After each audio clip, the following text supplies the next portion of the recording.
Olá, bom dia. Sou João Fernando Monteiro Ferreira, sou médico do Instituto do Coração, professor da disciplina de cardiologia do Centro Universitário da Faculdade de Medicina do ABC, ex-presidente da SOCESP, ex-presidente da SBC, e tenho uma grande satisfação de estar aqui hoje com vocês, participando de mais uma edição do Sarau do Cardiologista da editora Manoli. A doutora Manoli, além de ser uma grande parceira dos autores brasileiros, ela também é uma grande parceira do leitor brasileiro, né? Produção de obras de alta qualidade, de mais renomados especialistas de várias áreas da saúde. Então, parabéns, editora Manoli. E mais uma vez, parabéns à editora Manoli pelo Sarau. Esse formato do Sarau, a editora Manoli já aplica há anos, há mais de década, e na verdade isso inspirou muitos dos nossos congressos a criarem espaços chamados de arenas. E no fim é isso que nós vivemos aqui, que é um espaço que propicia muita possibilidade de interação. E na próxima meia hora eu vou ter a oportunidade de conversar com vocês sobre a última diretriz de doença coronária crônica do American College e do American Heart Association, que saíram agora, há poucos dias. E acho que sempre vale a pena, quando sai uma nova diretriz, a gente fazer uma leitura crítica, né, do que ela pode estar trazendo de novidades, ou que pode estar trazendo de consolidação para a nossa prática clínica. Porque, na verdade, a diretriz, ela nunca é uma lei, mas o nome diretriz é muito feliz, né? Ela não indica trilhas que eu posso preferir seguir e vou ajustando isso à arte de cuidar de um paciente. Quando a gente fala de doença coronária crônica, será que vale a pena a gente se dar ao trabalho de discutir esse assunto? E a resposta é sim. A gente sabe que a doença coronária crônica, a chamada doença isquêmica cardíaca, é a principal causa de morte no mundo e no Brasil. Então vocês veem aqui que a doença cardiovascular é a principal causa, a doença isquêmica e o AVC, e a doença isquêmica sozinha é a principal causa. E o Brasil ele tem uma característica muito interessante, né? Muito cruel. Além de ser a principal causa, ela atinge pacientes muito jovens. A gente tinha aquele mito que a doença coronária é a doença de idoso. Mentira. Vejam aqui. Aqui a gente dividiu causas de morte no Brasil por faixas etárias. Nos 35 aos 39 anos, as principais causas de morte são causas violentas. A chamada violência interpessoal, acidentes de trânsito, né? Mas vejam, percebam que a doença isquêmica já aparece sozinha como terceira causa. Se eu juntar com o AVC, doença cardiovascular, né, os dois, já é a segunda causa de morte a partir dos 35 anos. Aos 40 anos, a doença isquêmica sozinha é a segunda causa. Se eu somar com o AVC dentro do contexto de doença cardiovascular, a partir dos 40 anos, doença cardiovascular já é a principal causa de morte no Brasil. E a doença isquêmica sozinha, a partir dos 45, já é a campeã. Então, sim, vale a pena nós darmos esse olhar, essa atenção sobre a abordagem desses pacientes. A outra característica muito cruel é a questão de mulheres, né, que seria o segundo mito, que a doença cardiovascular é uma doença de homens, e como vocês podem ver, não. O que mais mata mulheres não é câncer, é a chamada doença cardiovascular. Destaque mais uma vez para a doença isquêmica cardíaca. Essa figura é uma figura da diretriz de doença coronária, no caso aqui chamada de estável, do European Society of Cardiology, publicado em 2019. Eu acho uma figura muito feliz, porque ela me indica trilhas que o nosso paciente pode seguir na evolução da doença coronária. Então, com o passar dos anos, esse paciente pode seguir a trilha vermelha, onde ele tem muitos fatores de risco, e esses fatores de risco não estão identificados ou tratados, e esse paciente vai tendo, com o passar dos anos, muitos eventos, muito infarto, muita intervenção, muita morte. E temos a linha vermelha, azul, verde, onde esse paciente tem fatores de risco identificado, é tratado desde jovem, desde a infância e adolescência, e com isso ele tem menos morte e menos eventos. Infelizmente, o que o nosso Brasil vive é a linha vermelha. Mostrei isso nos slides anteriores. O nosso objetivo é levar para a linha verde. E como que a gente faz isso? A gente já sabe muito bem, né? Identificando os fatores de risco, tratando eles de forma agressiva e precocemente. Então vamos lá agora falar um pouco, alguns destaques dessa diretriz, né? O primeiro destaque interessante A gente está acostumado, quando surgiram esses modelos de guidelines, diretrizes pelas grandes sociedades médicas, lá nos anos 80, talvez o grande primeiro foi nos anos 70, de hipertensão, né, do Joint Commission de hipertensão americano, era muito focado do médico para o paciente, muito focado em tratamento, muito focado em tratamento medicamentoso e intervenção. Essa diretriz é interessante porque páginas e mais páginas e muitas páginas são trazendo alguns conceitos interessantes. Isso é uma transformação. O primeiro conceito é que o centro de todo cuidado é o paciente. E que relaciona-se ao paciente um atendimento multiprofissional. Então, esse é um primeiro aspecto interessante na abordagem dessa diretriz. E o segundo aspecto interessante é que esses pacientes merecem o quê? Uma decisão de tratamento compartilhada. Quer dizer, não é simplesmente um médico decidindo o tratamento desse doente, assim como não é o médico e o paciente decidindo. É uma decisão tanto multiprofissional, aí existe aquele conceito Heart Team, que todos vocês conhecem, mas expandindo isso, né? Trazendo essa decisão, além das diferentes especialidades, no nosso caso da cardiologia, o Heart Team, trazendo também outros profissionais de saúde, trazendo a experiência do paciente, do seu cuidador e do seu familiar para esse cuidado. Então, acho que esse é um grande destaque em relação a essa diretriz. Então, vejam que é uma diretriz que, em vez de ser das diretrizes tradicionais, que iam do médico e do remédio para o paciente, não. Ela vai do paciente para a equipe multi e para o tratamento compartilhado de decisões sobre as rotas de tratamento desse paciente. E outra coisa interessante que traz essa diretriz é que ela incorpora conceitos que a gente já conhece, mas traz isso como destaque dos chamados determinantes sociais de saúde e do cuidado cardiovascular em pacientes com doença coronária. E trazendo destaque, então, ao sistema de saúde, questão de acesso e oportunidade do paciente ao tratamento, muito importante no nosso meio, né? Questão de ambiente, questão de racismo, sexismo, questão de suporte social, questão cultural, questão relacionadas a gêneros, questões econômicas e questões culturais e de educação desses pacientes, né? Então, essa figura também é uma figura de grande destaque. Então, com isso vocês veem que o foco dessa diretriz realmente ele é muito mais abrangente daquilo que a gente estava acostumando. E agora a gente pode partir, então, rapidamente para alguns destaques em diferentes eixos na linha de cuidado do paciente com doença coronária. E o primeiro eixo, sem dúvida, é a questão do diagnóstico. E eu trouxe aqui as imagens e nem sempre vão ter grandes destaques ou mudanças de rota. Em relação ao diagnóstico, o que eu queria destacar para vocês? Continua aqui, quando indicado avaliação funcional no diagnóstico da doença coronária crônica, que essa avaliação é preferencialmente com exames de imagem.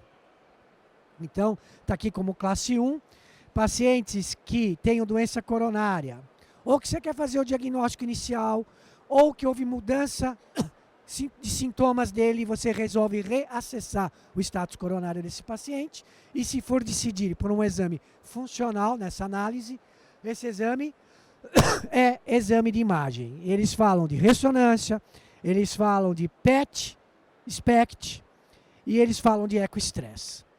O que eu queria destacar aqui também para vocês. Eles também falam que aqueles doentes que ficou com falha no tratamento medicamentoso ou que tem uma apresentação de alto risco, essa avaliação não é mais funcional, é anatômica invasiva, é o paciente que vai fazer coronografia. Nenhuma novidade. Mas o que eu queria trazer de interessante para vocês aqui, ó, nessa linha, em pacientes com doença coronária que tiveram alteração de sintomas ou de capacidade funcional e que persiste a despeito da otimização do tratamento clínico medicamentoso, o teste ergométrico pode ser útil para determinar se os sintomas são consistentes com angina e também avaliar a severidade do sintoma e a capacidade funcional. Então é muito interessante, né? O teste ergométrico, que nós temos grande acessibilidade no nosso meio e que geralmente ele é totalmente esquecido, né? Ele é esquecido em favor do exame de imagem. Eu achei muito interessante que essa diretriz traz um espaço, sim, para a aplicação do teste ergométrico na avaliação desses pacientes. O próximo passo, uma vez feito o diagnóstico, é estratificar. Se é um paciente de risco baixo, intermediário, alto ou muito alto, porque isso vai guiar metas do tratamento clínico, isso vai guiar, identificar pacientes que podem potencialmente se beneficiar de intervenção, seja percutânea ou cirúrgica. Né? Nesse ponto de vista, essa diretriz não traz nenhuma grande novidade. Continua nos ensinando que a gente tem que fazer esse exercício de estratificação, chamando o paciente de risco baixo, intermediário, alto ou muito alto, né? E que isso se relaciona com o tratamento desses indivíduos. Né? O que talvez eu possa chamar a atenção de vocês é esse item aqui último. Em pacientes com doença coronária, coronariografia, ou seja, a invasão, avaliação anatômica invasiva com cateterismo, coronariografia, não é indicado rotineiramente em pacientes que não têm insuficiência cardíaca ou sejam refratários ao tratamento clínico medicamentoso ou que não tenham um teste funcional mostrando ganho de carga isquêmica. Então, não é uma novidade, mas chamando a atenção porque não é porque há o diagnóstico de doença coronária, obrigatoriamente deve ser feito coronariografia e ela é reservada para esses pacientes de alto risco. Vamos iniciar o tratamento desse paciente. Basicamente, o tratamento desse paciente é baseado em o quê? No primeiro passo, prevenção secundária, abordagem agressiva dos fatores de risco. São medidas que mudam o prognóstico e a evolução desse paciente. Né? Então, baixar colesterol, controlar a pressão, parar de fumar, controlar diabetes, entre outras medidas, são medidas importantes e que mudam a evolução e prognóstico desse paciente e deve ser aplicado universalmente no paciente com diagnóstico de doença coronária estável. Né? E o que eu queria trazer de destaque nessa diretriz recém-publicada? O primeiro destaque é um destaque, aí sim, uma crítica sobre tabagismo. Toda a diretriz vai falar que a indicação é interromper o tabagismo e pronto. E, obviamente, pode-se apresentar diferentes estratégias, até medicamentosas, para se conseguir esse objetivo de interromper o tabagismo. O que essa diretriz trouxe de interessante é que ele colocou como classe 2B que em pacientes com doença coronária crônica estável que fumem, o uso por curto tempo de cigarros eletrônicos contendo nicotina pode ser considerado, mas que o uso sustentado, mantido, tem um efeito indesejável e que pode inclusive trazer risco para o paciente. Pessoalmente nós não gostamos muito, nós no Brasil estamos nessa luta com relação ao cigarro eletrônico e eu acho que essa mensagem não ajuda. Principalmente pensando no outro lado, na prevenção primária. A hora que eu permito, quem tem doença, usar o cigarro eletrônico, posso até recomendar, imagina para aquele que ainda não tem a doença. Então isso daqui é uma observação crítica que eu tenho em relação a essa diretriz. Lípides, nenhuma grande novidade, né? É um dos pilares da prevenção secundária, é um dos pilares do tratamento do paciente com doença coronária. Talvez que eu traga só de destaque, que não é uma novidade, que enquanto a diretriz brasileira e europeia falam em metas quantitativas, 50, 70 mg por DL, a diretriz americana ela fala em redução de 50% do LDL basal com o uso de estatina e preferencialmente estatina potente. Né? Então isso não é uma novidade, só trazendo esse destaque entre condutas que a gente pode encontrar. Né? O que ele traz de interessante, que ele diz que se você não atingir com estatina esse objetivo, e ele aqui, apesar de inicialmente falar em redução de 50%, quando ele identifica o muito alto risco, ele fala em metas de 50 ou 70. Ele fala que se você não atingir isso com estatina, estatina potente, tipo rosuvastatina, que o próximo passo seria ezetimiba, e se você não conseguir, aí sim, abrem outras possibilidades, como os inibidores de PCSK9. Tá? Ela traz de forma didática como identificar esses pacientes de alto risco. Não muda muito daquilo que a gente já aplica na nossa prática. E fala também sobre potências de estatina, novidade absolutamente nenhuma dentro das estatinas que nós temos disponíveis no nosso mercado. Em relação ao controle de pressão, controle da pressão arterial dentro do escopo da prevenção secundária, trazendo benefício prognóstico de eventos e morte, novidade nenhuma. O que é interessante nessa diretriz é que ela traz o valor de meta de 130/80. Ou seja, se você tem um paciente com doença coronária estável, com diagnóstico de hipertensão, a sua meta no controle da hipertensão desse indivíduo passa a ser 130/80, não é o 140/90. Ou, às vezes, a gente vê 130/85, né? Eles adotaram 130/80, eu achei bem interessante esse destaque. E, lógico, tendo como preferência dos medicamentos, entre as classes de primeira linha medicamentosas no tratamento da hipertensão arterial, destaque, obviamente, para o IEC e para o BRA, que a gente sabe que mesmo indivíduos não diabéticos, mesmo indivíduos sem disfunção ventricular, IEC e BRA trazem proteção adicional no paciente com doença coronária estável. Também não é uma novidade, talvez seja uma novidade da década, dos últimos 5 anos, na abordagem do paciente diabético. Nós agora temos 2 classes de medicamento que trazem ação, não só hipoglicemiante, como também proteção vascular, proteção de eventos, que são os inibidores da CGLT2 e os agonistas do GLP-1. Vocês são novos, né? A maioria de vocês são novos. Vocês não viram a fase de frustração do cardiologista na abordagem do diabético. Eu sei que diabetes é um dos fatores de risco, maior impacto para eventos e doença coronária. Mas tratar diabetes com aquilo que a gente tinha até alguns anos, evitava coma hiperesmolar, evitava cetoacidose, ajudava a proteger de complicação microvascular, olho, rim, mas não mudava nada efeitos macrovasculares como infarto e AVC. Era muito frustrante para nós. E, inclusive, existiam classes medicamentosas que eram ruins para o coração, levavam ao desenvolvimento de insuficiência cardíaca, as glitazonas, né? Então, nos últimos anos, sem dúvida, o grande salto, talvez a revolução, tanto que já foram chamadas as estatinas do século XXI pelo Brown, né? Os inibidores CGLT2 e os agonistas de GLP-1 para o paciente diabético e que tenha doença coronária. E, lógico, naqueles pacientes que tenham disfunção ventricular ou tenham a síndrome clínica da insuficiência cardíaca, a preferência para o inibidor de CGLT2, que comprovadamente diminui a hospitalização nesses pacientes. Tanto que o inibidor de CGLT2 foi incorporado em todas as guidelines de tratamento de insuficiência cardíaca como um dos 4 fantásticos. E isso bate, só como uma comparação, para a diretriz de 2019 da European Society of Cardiology, da indicação dessas drogas no diabéticos com doença coronária. Tratamento medicamentoso. Então, nós vimos que na abordagem desse paciente, medidas de prevenção secundária, destaque para o uso de estatinas, né? Medicação hipolipemiante, destaque para a abordagem do diabetes com essas 2 novas classes de medicamento, destaques no controle da hipertensão, com o uso de IEC e BRA preferencialmente, e, claro, controle agressivo de todos os demais fatores de risco. Mas existem pacientes que vão precisar de um tratamento medicamentoso mais específico. Uma dessas primeiras classes são antiagregantes plaquetários, sabidamente trazem também proteção prognóstica, proteção de eventos, de infarto e morte. Essa diretriz não traz grande mudança daquilo que nós já assistimos nos últimos anos, né?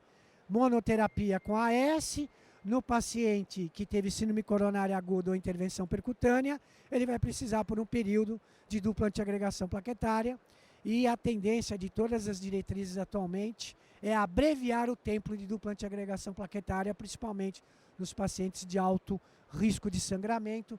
Então, essa diretriz traz essa figura muito didática, fácil, né? A gente fotografa, deixa no celular e fica para usar de cola, né? Quando estiver diante de um doente desses na nossa prática. Então, vocês veem que é aspirina mantido e um intervalo que pode ser de 1 a 12 meses, a manutenção da dupla antiagregação plaquetária. No doente crônico, é clopidogrel.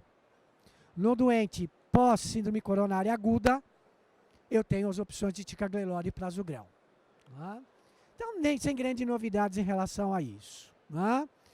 E bate mais ou menos com a diretriz europeia. Agora sim eu quero trazer uma novidade interessante sobre os medicamentos.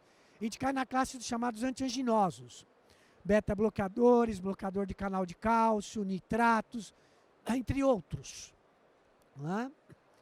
O beta-bloqueador é muito interessante. Eu lá no INCOR, no meu ambulatório, chegava um residente novo e perguntava para ele, dentro das medicações antianginosas, qual reduz evento? Qual diminui morte? Qual previne infarto? E frequentemente eu via a resposta, beta-bloqueador. E eu tinha que explicar que não. Beta-bloqueador não muda prognóstico, não previne infarto. Veja, beta-bloqueador indicado como antihipertensivo, protege por controlar a pressão. Beta-bloqueador na disfunção ventricular e insuficiência cardíaca, protege pela ação na disfunção ventricular. Agora, beta-bloqueador isoladamente como antianginoso na doença coronária estável não traz nenhum benefício, não traz nenhuma proteção. Traz proteção no infarto agudo do miocárdio. Aí existiu uma discussão interessante. Todo paciente que eu tratei, ficou bem e tomava beta-bloqueador, eu tenho que manter esse beta-bloqueador para sempre? Ou aquele paciente que infartou, eu dei beta-bloqueador na fase inicial, eu tenho que manter para sempre? Então isso era uma lacuna não respondida nas diretrizes. E essa diretriz talvez seja uma das primeiras que traz o destaque a isso.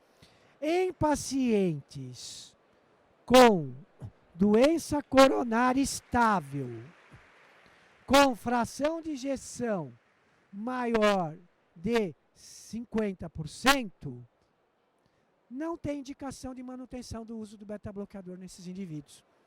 Então isso é interessante, que ele me traz a tranquilidade de tirar ou nem introduzir o beta-bloqueador.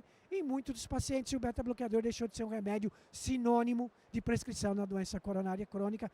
Talvez esse seja o grande destaque. Tá? Outro detalhezinho dessa diretriz, porque traz uma diferença em relação à diretriz europeia, é a questão da ivabradina. Ele coloca aqui em pacientes sem disfunção ventricular, ivabradina como classe 3. Diferente, né, um pouquinho da diretriz europeia, que colocava a ivabradina lá na terceira, quarta linha da abordagem do paciente com coronária estável, com angina, da abordagem de sintomas. E ECA, como nós já falamos, continuou mantido. E outra novidade muito legal. Talvez o meu grande destaque de medicamentos nessa diretriz é a questão do beta-bloqueador. E essa, a colchicina foi introduzida, né, como parte do arsenal medicamentoso desses pacientes com olhar prognóstico. Colchicina, pacientes com doença coronária, a adição da colchicina como prevenção secundária pode ser considerada para redução de eventos cardiovasculares. Então isso daqui é uma discussão muito legal, nós não temos tempo, mas está lá dentro do seu arsenal, de repente, começar a dar colchicina para esses pacientes. Procedimentos de revascularização em relação aos outros guidelines da própria sociedade americana, como da sociedade europeia, não teve grandes mudanças. Estamos num momento em que a gente cada vez indica menos revascularização, principalmente percutânea. A gente sabe que a maioria dos pacientes, a angioplastia com stent é para tratar sintoma e não muda prognóstico, quando na vigência do tratamento clínico otimizado, essas diretrizes não trazem grandes mudanças em relação a isso, e mesmo quando compara a angioplastia com cirurgia. Talvez a grande destaque é paciente multiarterial com disfunção ventricular, preferencialmente cirúrgico. Paciente com lesão de tronco, preferencialmente cirúrgico, dependendo do risco operatório do Synthesis Score, a possibilidade de opção por angioplastia do tronco. Tá? Essa é uma coisa interessante. Segmento ambulatorial desse paciente. Se ele está em voo de cruzeiro, assintomático, sem mudança de sintomas, status clínicos, eu tenho que fazer busca ativa de isquemia miocárdica funcional periódica nesse indivíduo? Eu tenho que todo ano repetir uma cintilografia? Ou eu repito a cada 3 anos? Ou eu repito a cada 5 anos?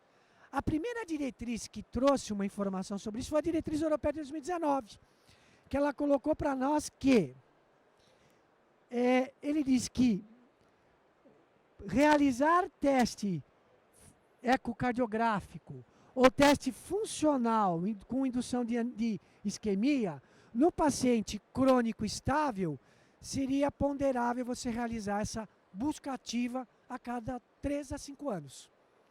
O que a diretriz europeia diz? Diz que é nada disso. Ele coloca aqui, ó, em pacientes com doença coronária estável, sem mudança clínica ou funcional, a pesquisa rotineira, invasiva ou funcional invasiva não é indicada. A funcional é classe 3, a invasiva é classe 3, perigosa, né? E a funcional, classe 3, sem benefício. Então há uma distorção, né, entre essas duas diretrizes, né? Encerrando, lembra que eu falei que é uma diretriz diferente, né? Fala de determinantes sociais, fala de decisão compartilhada, paciente no centro, né, de tudo. Olha que interessante essa diretriz traz para a gente. Recomendações sobre exposição ambiental, né? Em pacientes com doença coronária crônica, minimizar a exposição à poluição ambiental é razoável para reduzir risco cardíaco, né? E isso não é meio uma novidade. Eu trago aqui esse dado, publicado ano passado. É um material, na verdade, da World Heart Federation. Fala fatores de risco que causam morte no mundo. Está aqui, hipertensão, tabagismo, diabetes, obesidade, colesterol. Olha que interessante. Poluição do ar. Segundo a World Heart Federation, a poluição do ar pode matar mais do que diabetes. Então isso é uma coisa interessante, né? Quando a gente for pensar em comunidade. E, para finalizar, as 10 take-home messages, né, dessa diretriz, ênfase na decisão compartilhada e o paciente no centro, ênfase a medidas não farmacológicas, incluindo exercícios, atividade física, reabilitação cardíaca, uso de inibidor de CGLT2 e GLP-1 no tratamento do diabetes, uso prolongado de beta-bloqueador no paciente assintomático sem disfunção ventricular não é mais indicado. Estatina continua como a primeira linha de tratamento da hipercolesterolemia nesses pacientes. Procurar curta duração da dupla antiagregação plaquetária para esses indivíduos. Prescrição de suplementos dietários, como óleo de peixe, ômega 3, vitaminas, não é recomendado. Eles trazem esse destaque. A pesquisa periódica, seja funcional ou anatômica, de pesquisa no paciente sem mudança de status, não está indicada. E aí, por fim, a minha grande crítica, a possibilidade de uso de e-cigarretes na estratégia de interrupção do tabagismo. Muito obrigado. Mais uma vez, obrigado, editora Manoli, pela oportunidade de estar aqui com vocês.